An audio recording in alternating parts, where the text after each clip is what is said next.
Magpadayon ang patrolya sa mga pulis sa mga eskwelahan sa Talisay City. Samtang kapulisan sa dakbayan sa Sugbo, niawhag sa mga eskwelahan nga magbutang og mga CCTV camera. Kini ang gitutukan ni Marie Dumabo. Upat ka adlaw sukad sa pagbukas sa klase sa pampublikong eskwelahan. Gilagway sa kapulisan sa dakbayan sa Sugbo ug Talisay City nga nagmalinawon sa kinatibuk-an ang pagbukas sa school year 2025 to 2026. Wala na makita nga police assistance desk sa bisan asa nga mga eskwelahan sa Talisay City. Pasabot sa kapulisan nga balik sa normal na ang deployment ug operasyon sa mga pulis. Nalakip na ang mga eskwelahan sa mga lugar nga pahigayunan og foot ug mobile patrol sa Talisay City Police sa abag sa mga barangay tanod. Matod sa kapulisan, dakong tabang ang CCTV camera sa mga eskwelahan. Atong mga Talisay noon, atong community can approach them any time of the day and night. And especially nga naa na pud tay 911 nga pwede nila matawagan.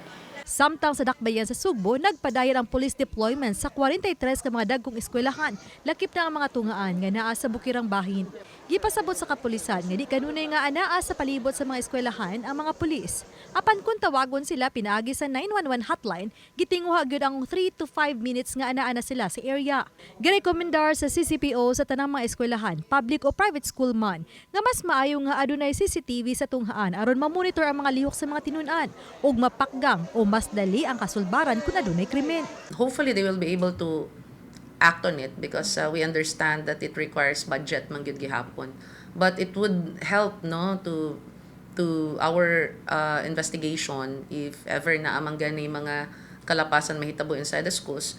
It is of great help to us, but as soon as the dust settles, ma-okay na sila dira, we will revert back to our original deployment karang beat patrol na to agi na ingon. Adunay pipila ka mga eskwelahan sa Cebu City sama sa Buhisan Elementary School ang nakapataod na sa ilang CCTV camera ug monitoring. Uban ni Godfrey Relien, Clifford Lumayag, Marie Dumabo. Balitang Bisdak.